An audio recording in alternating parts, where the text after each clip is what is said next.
Note la explicación lógica que da Jesús desde el verso 8, porque todo aquel que pide recibe, y el que busca halla, y al que llama se le abrirá. ¿Qué hombre hay de vosotros que si su hijo le pide pan, le dará una piedra? ¿O si le pide un pescado, le dará una serpiente? Pues si vosotros, siendo malos, sabéis dar buenas dádivas a vuestros hijos, ¿cuánto más vuestro Padre que está en los cielos dará buenas cosas a los que le pidan? Cuando yo era solo un muchachito, el doctor Roy Ángel era un muy conocido pastor en Miami, en la Florida. Y una de las cosas que él hacía en sus predicaciones era contar historias. Usaba en forma excelente ilustraciones en sus mensajes, y alguna vez contó de un joven pastorcito cuidando sus ovejas.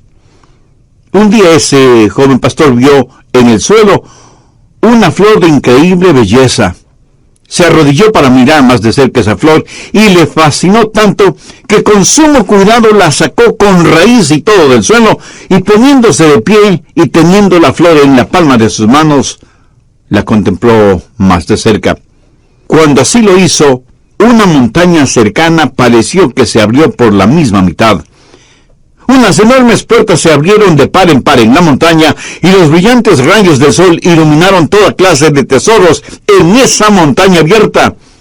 El pastorcito jamás había visto nada semejante, así que, dejando la flor en el suelo, fue hacia ese tesoro y comenzó a recoger en su manto rubíes, diamantes, esmeraldas, zafiros, perlas, oro y plata. Su manto estaba repleto de ese tesoro. Él no era más que un pobre pastor, pero ahora iba a ser un rico pastor. Y con ese fabuloso tesoro comenzó a bajar la montaña, cuando escuchó una voz que le decía: «No te olvides de lo mejor». Y él, mirando a su alrededor, se preguntó: ¿qué puede haber algo mejor de lo que ya tengo? Y siguió su marcha, pero escuchó nuevamente la voz: «No te olvides de lo mejor». Esta vez no hace ningún caso a la voz, y corriendo más que caminando, desciende de la montaña. De pronto, con gran estruendo, las enormes puertas que vio en la montaña se cerraron, y la montaña desapareció completamente. Y el momento que la montaña desapareció, también desapareció el fabuloso tesoro que creía tener en su manto. Y volvió a escuchar la voz que le dijo: lo mejor era la flor, porque la flor era la llave para abrir la montaña, y tú dejaste esa flor allá en el suelo, en la montaña. Por supuesto, es solo una ilustración, un cuento, una fábula, una parábola. Usted llámela como quiera llamarla, pero escuche, lo mejor, la llave para abrir todos los tesoros del cielo es la oración. No se olvide de lo mejor. Jesús dijo: pedid y se os dará, buscad y hallaréis, llamad y se os abrirá. Jesús dice que si pedimos y buscamos y llamamos, se nos dará, hallaremos y se nos abrirá. Por lo tanto, no hay sustituto para la oración. Si usted pierde una pierna o un brazo, en la actualidad los puede reemplazar con una pierna o brazo artificial. Hoy por hoy hay sustitutos para la comunicación. Si el teléfono regular falla, hay teléfonos celulares, inalámbricos, emails, Facebook, Twitter, Internet, y quién sabe qué otras cosas más nos depara el futuro. Pero la verdad es que no hay sustitutos para la comunicación. Y ya no es cosa de ciencia ficción que un día de estos los clones sustituirán a los seres humanos. Y sin embargo no hay sustituto para la oración. Ni la elocuencia, ni el intelecto, ni la energía, ni el entusiasmo, ni las buenas intenciones son reemplazo para la oración. Yo creo que el más grande recurso del mundo aún no utilizado es la oración. Se estudia para ver cómo se puede aprovechar la tremenda energía que hay en los relámpagos o en las inmensas olas del océano, o cómo aprovechar más eficientemente la energía solar. Pero la más grande fuente de energía, aún totalmente desconocida por los seres humanos, es la oración ferviente. Y somos unos necios que estamos ignorando esa energía. ¿Por qué la pobreza de muchos cristianos? ¿Por qué la falta de poder en la vida de muchos creyentes? Una sola respuesta: vidas sin oración. Si algún fracaso tenemos en nuestra vida, es el fracaso en nuestra vida de oración. No tendríamos pecados en nuestras vidas que la oración ferviente no hubiera podido ayudar a evitarlos. No hay ninguna necesidad mayor en nuestra vida que desarrollar una vida de oración. Y alguien seguramente me preguntará, pastor, ¿por qué Dios quiere que oremos? Usted mismo ya nos ha enseñado que el Padre conoce todas nuestras necesidades, aún antes de que nosotros las mencionemos. ¿Por qué pedirle a Dios que haga lo que Él ya ha determinado hacer? Mi amigo, esas son muy buenas preguntas. ¿Por qué? ¿Por qué debemos orar? Escúcheme, cuando oramos, no oramos para informarle a Dios de ciertas cosas. Él las sabe. Tampoco oramos para darle instrucciones a Dios. Cuando oramos, estamos invitando a Dios a conversar con nosotros. ¿Qué quiero decir con esto? Verá, Dios quiere hacer realidad ciertas cosas en nosotros. Y quiere hacer ciertas cosas por medio de nosotros. Y quiere hacer esas cosas si es que nosotros se las pedimos en oración. ¿Por qué Dios nos pide que oremos? Primero, por un factor de compañerismo. Juan 15:7. Si permanecéis en mí y mis palabras permanecen en vosotros, pedid todo lo que queréis, y os será hecho. ¿Qué es lo que Dios quiere que hagamos? ¿Dios simplemente quiere darnos cosas?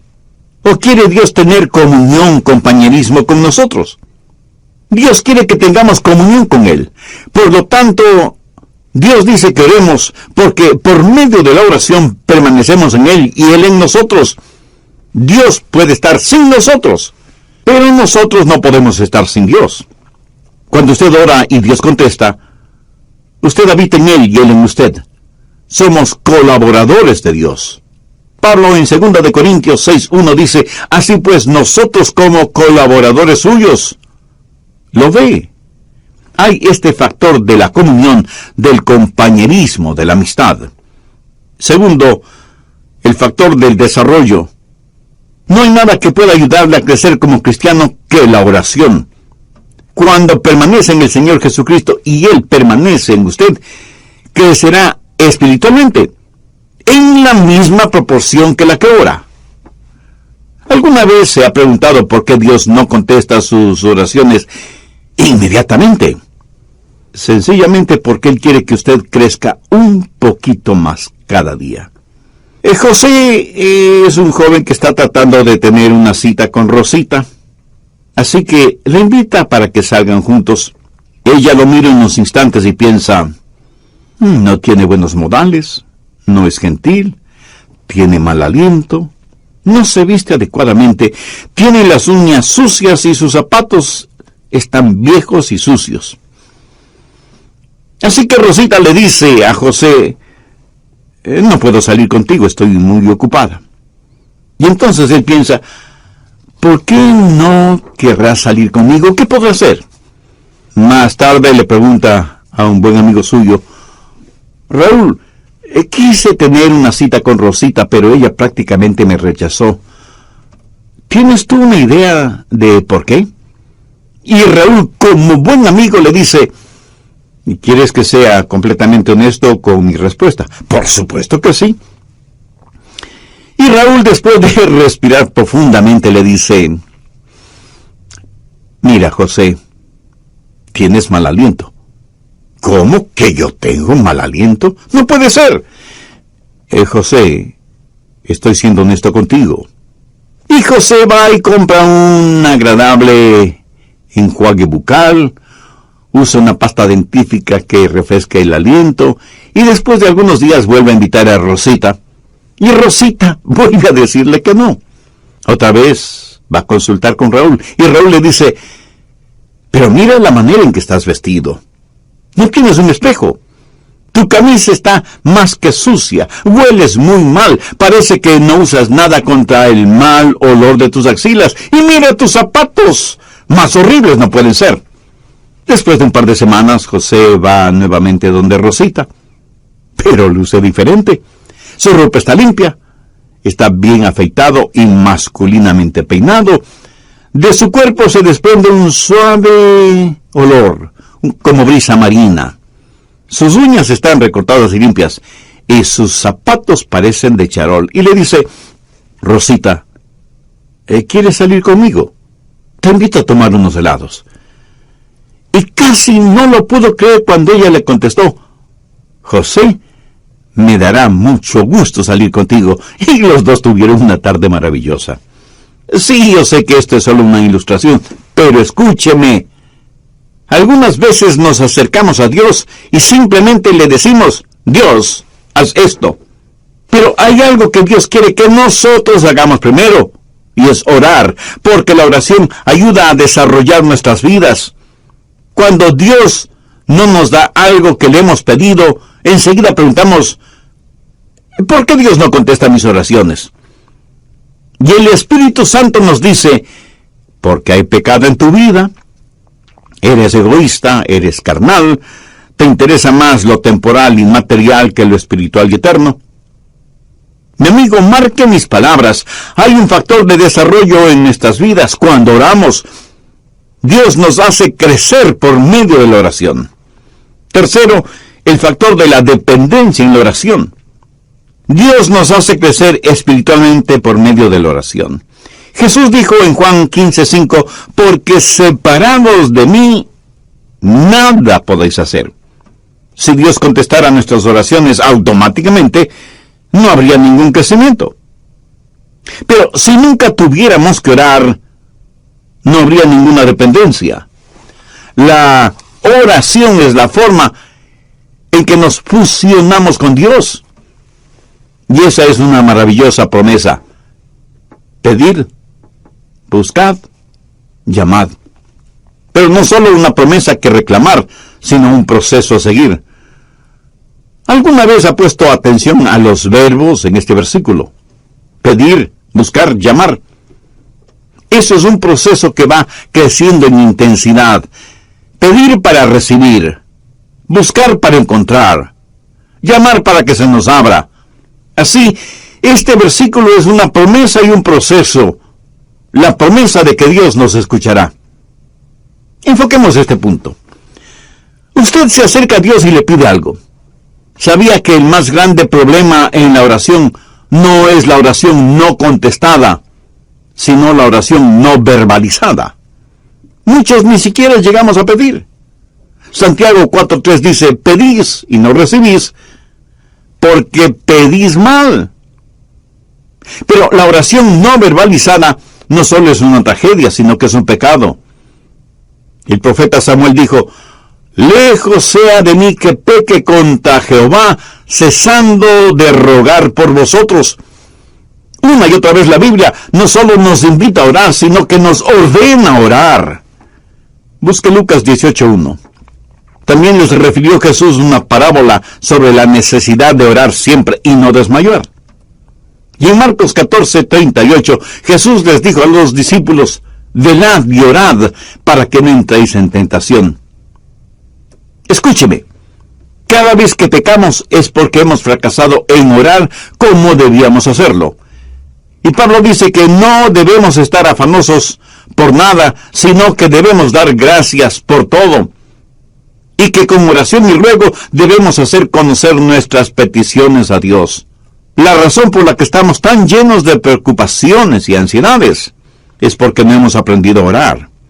Y porque cuando oramos, pedimos lo que queremos y no lo que en verdad necesitamos.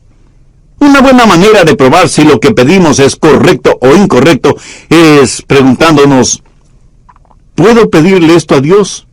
Si su propia respuesta es negativa, pues no se atreva a pedírselo a Dios.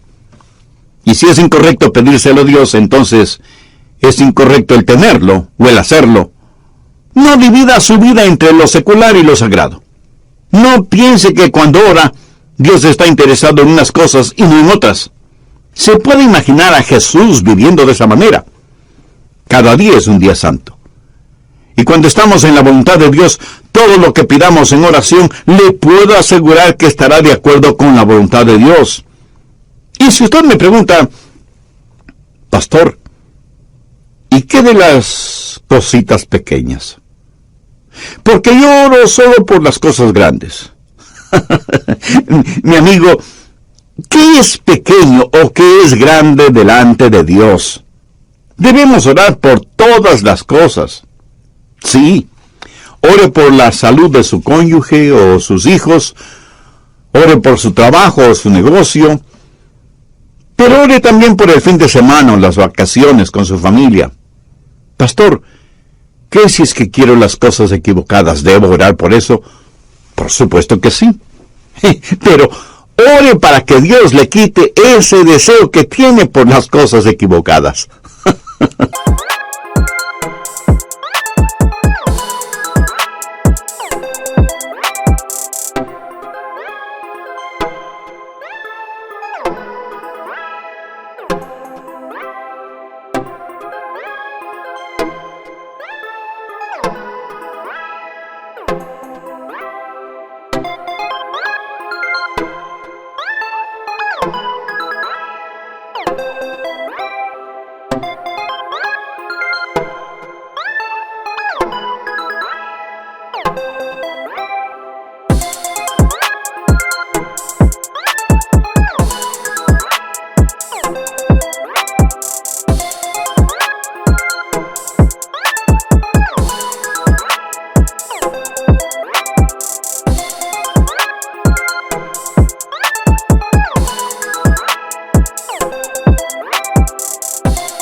Dios no le contestará a menos que usted le pida.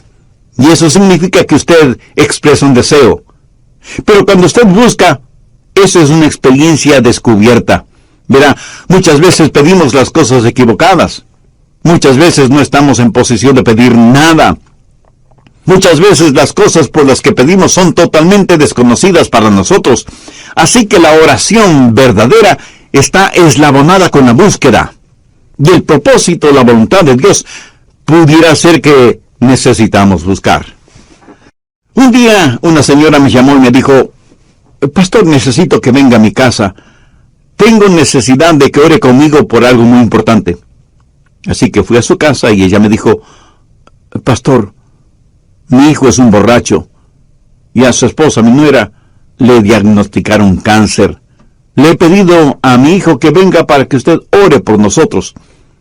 Y ahí estábamos los tres, el hijo, la madre y yo, el pastor. Nos arrodillamos para orar. Ella oró, yo oré, y el hijo, un hombre de tal vez unos 35 años, me dijo, Pastor, usted no está orando. Yo pensé que había orado en voz muy baja, y por eso él no me había escuchado. Volví a orar, elevando el tono de mi voz, y sin embargo, él me dijo, Pastor, por favor, ore. Eso me incomodó en cierta forma, pero oré un poco más. Cuando abrí los ojos, la mamá ya no estaba con nosotros. Solamente estábamos él y yo. De pronto escuché ruidos en otro cuarto, y fui hasta allá, y encontré a la mamá de él totalmente extendida en el suelo con los brazos en cruz, orando intensamente, y escuché su oración.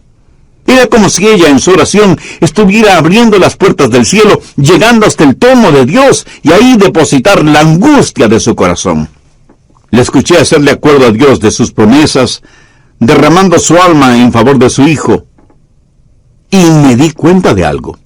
Ese hombre durante su niñez y su juventud seguramente vio muchas veces orar a su madre de esa manera, orando intensamente, y por eso él me dijo, Pastor, usted no está orando. Ese día aprendí una importante lección acerca de la oración, lo que significa acercarse al trono de Dios en oración.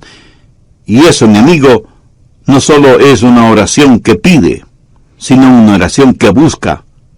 Pero no solo debemos pedir y buscar, sino que como Jesús lo dijo, debemos llamar. Y con esa acción estamos expresando una determinación.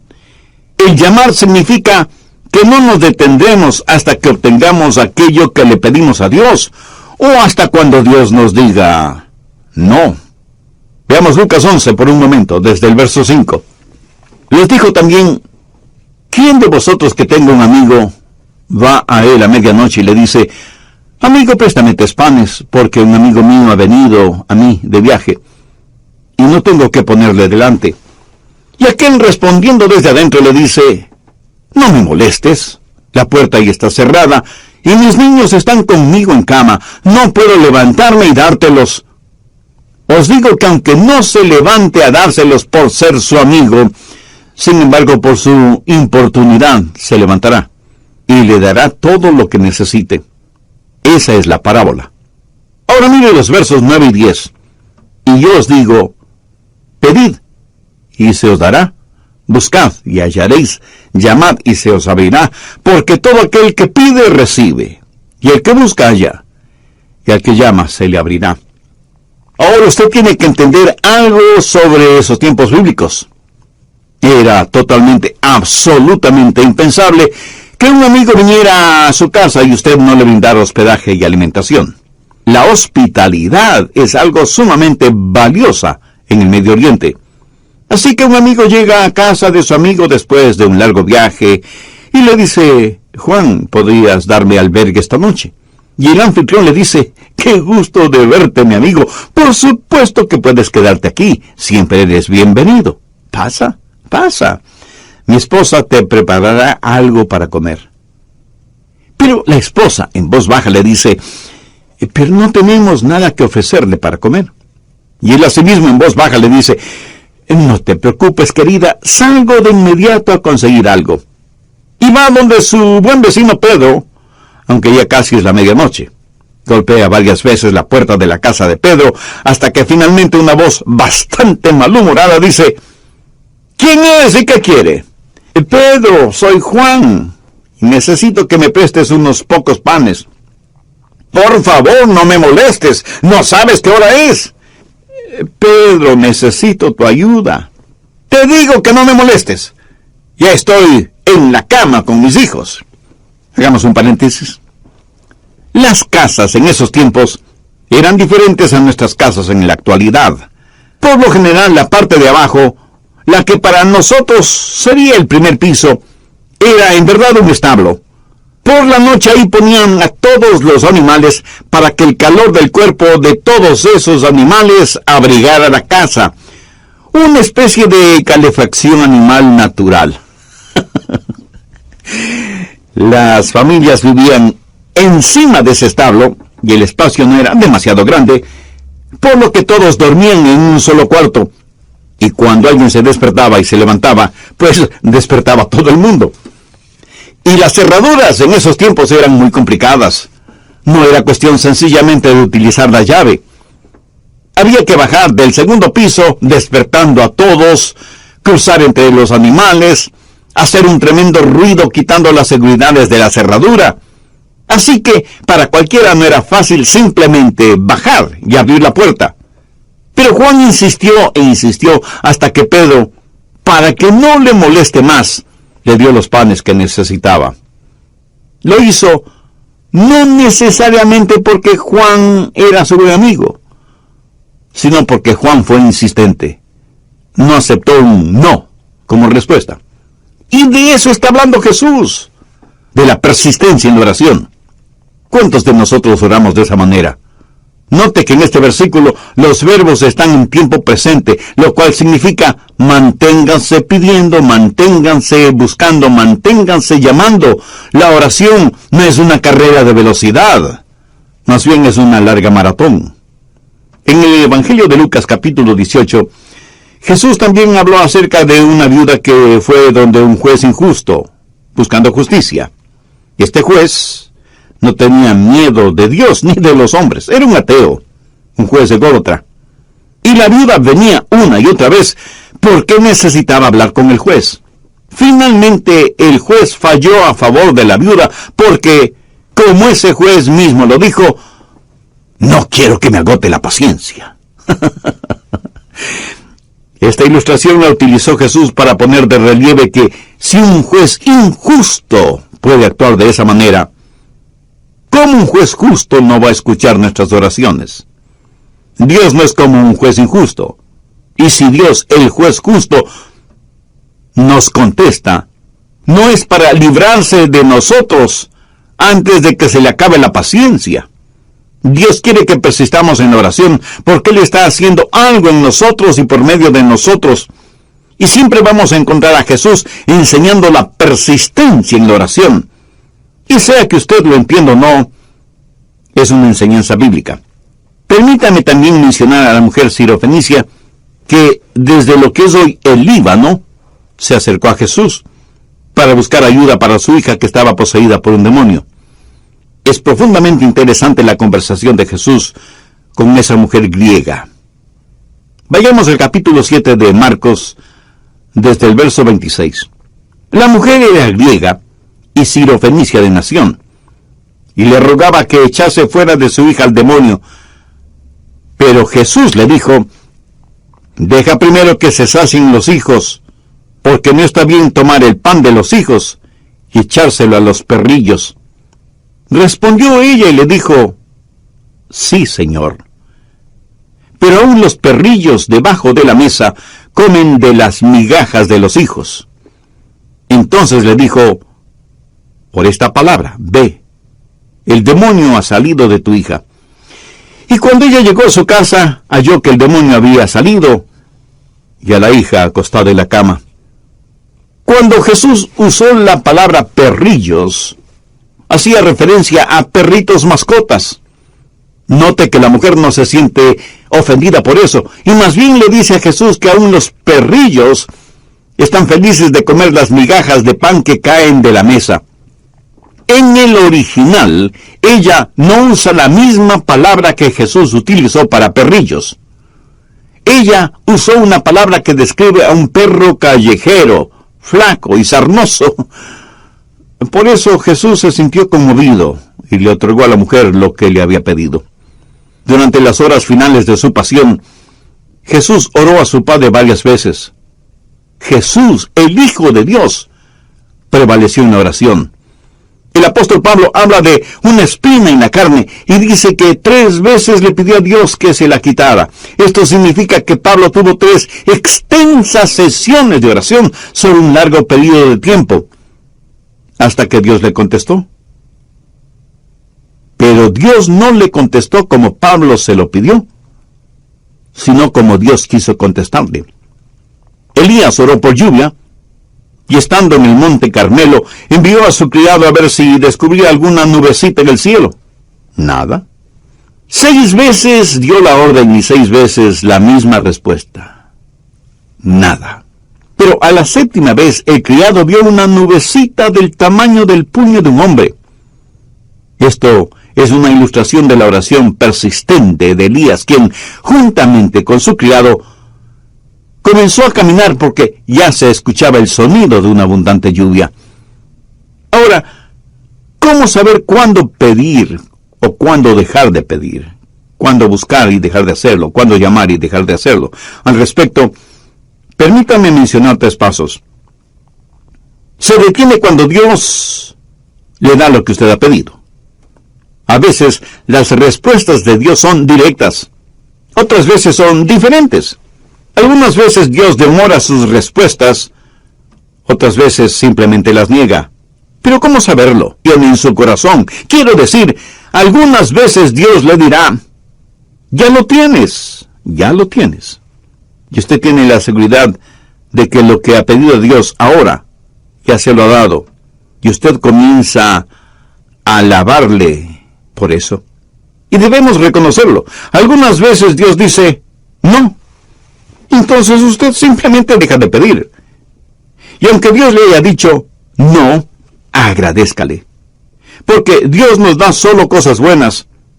Y si no nos da algo que le hemos pedido, es porque seguramente eso no será bueno para nosotros. Pero usted se mantiene pidiendo hasta que Dios le diga sí, o espera, o definitivamente no. Entonces hay una promesa que reclamar, hay un proceso que seguir y hay una provisión que debemos gozar. Note que el Señor Jesucristo dice por qué y cómo contesta nuestras oraciones.